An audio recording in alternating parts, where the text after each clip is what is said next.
They've had a couple of major injuries this season in terms of the back four as well, and Rodri. So let's see. I want United to win tomorrow. As simple as that. Of course, yeah. Of course. And I don't want to. You have to be. It'd be weird if you said anything else. I have to be respectful towards City, of course. Yeah. They have a fantastic team, an amazing manager, one of the greatest managers ever. But after tomorrow. Rob, do you think they've seen gettable, let's say? There's been City teams of past where it's like it's obliteration. This year there seems to be a little bit of difference. You're looking at the games, how they manage the games, and that was a wonderful ability in the years gone by, isn't it? That you just didn't see a way back into games when they bored everyone to win the Champions League and stuff. They just controlled the games. You play against teams like that, you go, I haven't got an answer here. I don't know how to get out of this hole against them. And whether you could do that or not was another matter. But with this team, you say, well, hold on a minute. We stay in there. We stay in the fight. We just grind it out. And whereas they'd be 2-3-0 up and bringing on the subs for the next game, managing the game, it's not like that now. It's just still a scrap. It's still a fight in the last 5-10 minutes, and they seem to blow themselves out a bit. So it's very much a different side. Do you think? Go ahead. No, the Brighton game was interesting. I've never seen City being so vulnerable for such a long time. And Brighton they're very good manager, very good team, and Brighton kind of gives you a little glimpse of what they're capable of doing. If it's so open, they play through City, and it's the first time I've seen a team play against City the City way, the Pep style, playing total football. And if United can do that in terms of maintaining that and be disciplined in terms of defending, going forward, United will always create chances, but you got to make sure you're ruthless in your defence. If you're not, you can get punished. Yeah, I mean, teams have been getting punished with Erling Haaland, but one of the other top goal scorers in the league was Antoine Semenyo. That was for Bournemouth. Now he's going to be wearing a City shirt against United tomorrow. When you look at the Semenyo signing, I mean, look at this. Pep was very keen to say that he'd scored 3 goals in his City career thus far, even though obviously 2 only stood. When you look at this, Quinton, is this an inspired move, or... I mean, I don't want to say is it throwing money at the problem, but, they did have an issue where all the goals were only coming through Haaland. This guy can score goals. This guy can create goals. When you look at the play, you think, OK, what is it like from this? His manager, after his last game, I think he scored the winning goal. His manager, it just sums up what they thought about him. His manager said, as a human being, first of all, he's amazing. That's what, as a coach, as a manager, you want to hear that, thinking, OK, what's the player like? His manager said, as a human being, he was amazing.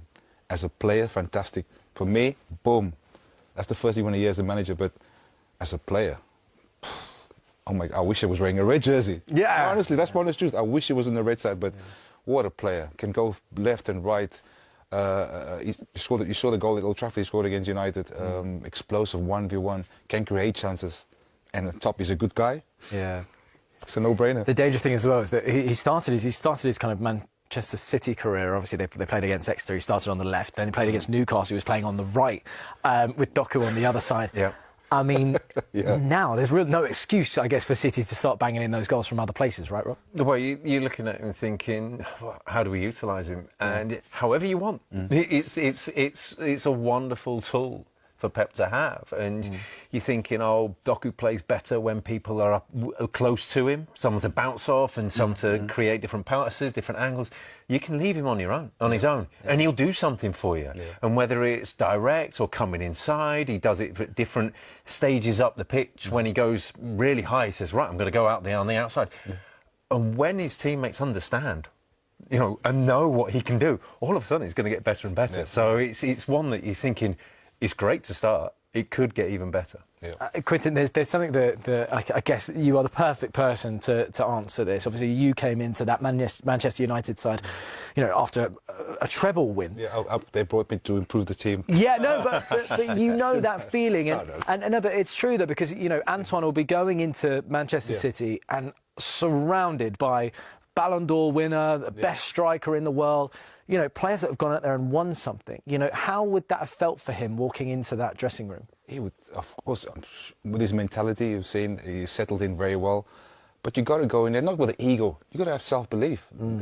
Otherwise, they won't sign him. You won't be there playing in the Premier League for City. But you've got to go in there, self-belief, and He's playing with world-class players. He can only get better. He's got one of the best managers in the history of the game who's going to improve him. He's only going to get better. But you got to go in there with, okay, I'm here and playing with great players, but I'm myself a great player.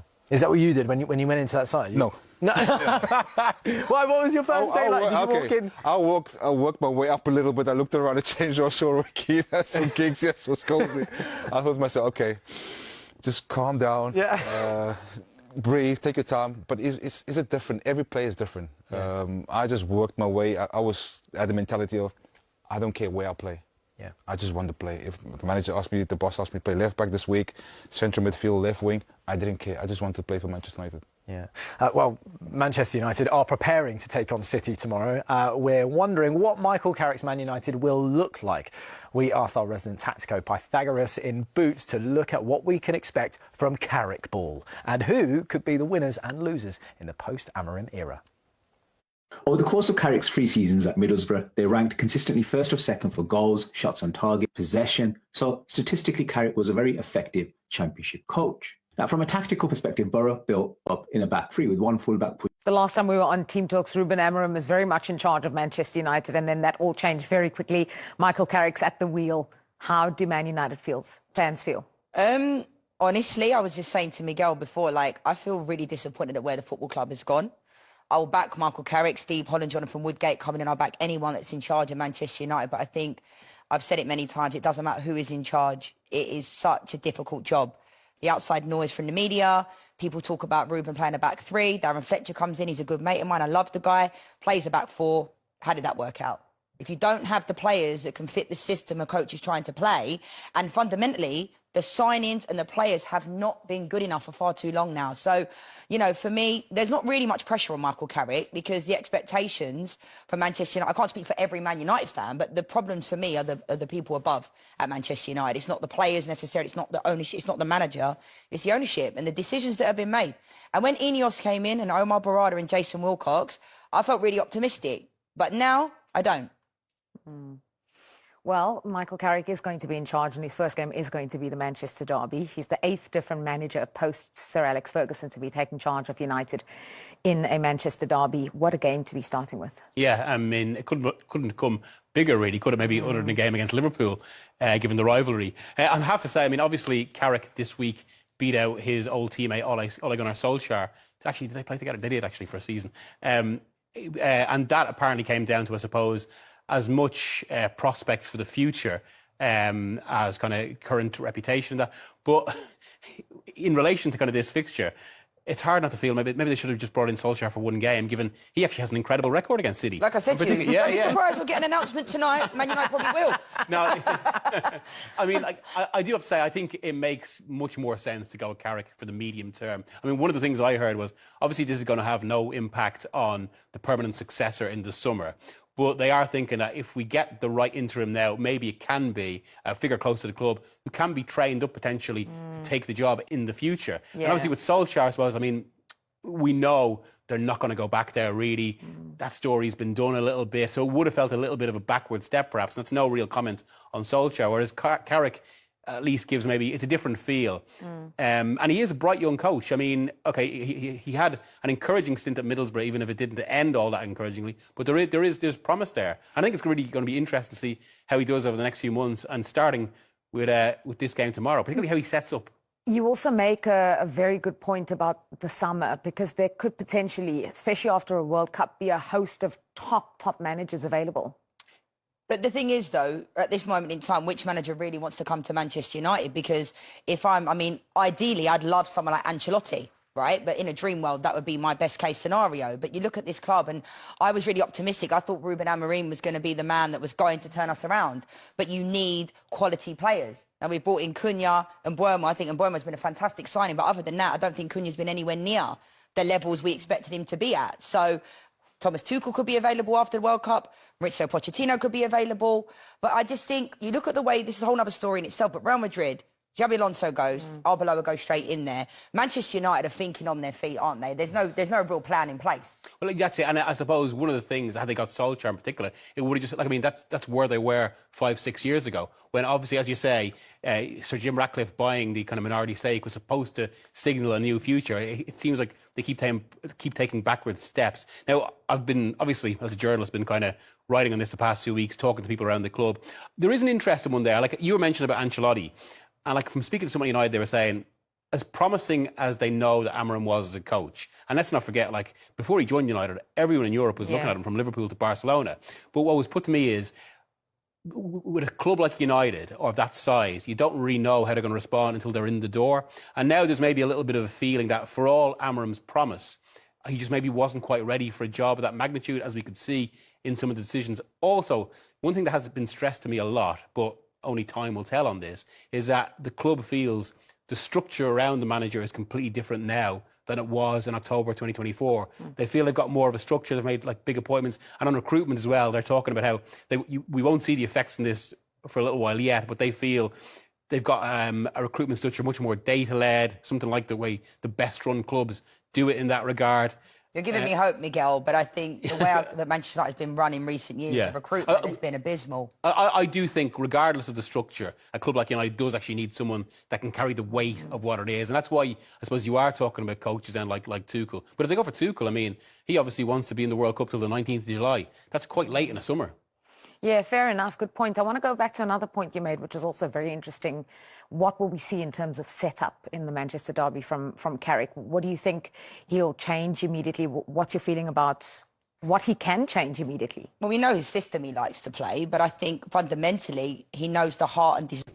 As well as that, I'm eager to succeed. You know, we've got a big job to do. It's an important job, and it always is here to win games and to play well and to do it in a certain way. So there's one side of it is nice to be here, but the other side of it is focus, concentration, and a real drive to improve the team and improve results.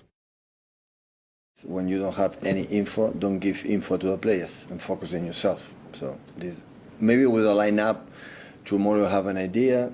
You can have, you know, some idea what Middlesbrough has done, or when Michael was in few games, was his first part as a manager in Man United, but you know, tactics is about the players, and the players that you have United tomorrow is completely different was in Middlesbrough. So make analogy to say what are you going to do.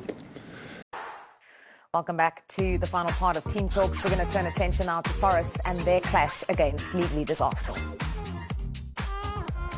Arsenal still unbeaten at home in the Premier League this season. So many seasons of promise, so many seasons of pursuit. The promise has become a purpose. Now, can the destiny be fulfilled? Brilliant strike from Martin Odegaard. Arsenal take the lead. And who else but Gabriel from the corner? There's Rice again. He's got two. Arsenal have got three, and they are putting themselves in position to go 6 points clear at the top. Arsenal are ready to claim this as their year. This Arsenal team are ready to show that they are the real thing. Ahead of the game, let's hear from both managers, starting with Sean Dyche.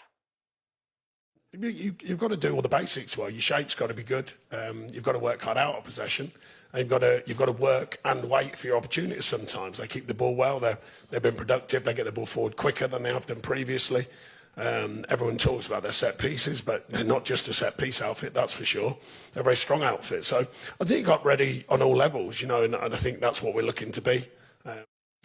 Well, I think we are building very good momentum, and belief comes from performances and a level of consistency that we have shown throughout 32 games already this season. And what we did the other day at Stamford Bridge, it should help us to be very convinced that we have the ability to do that. But the reality is that you have to show it in every game, and there's still so much to happen.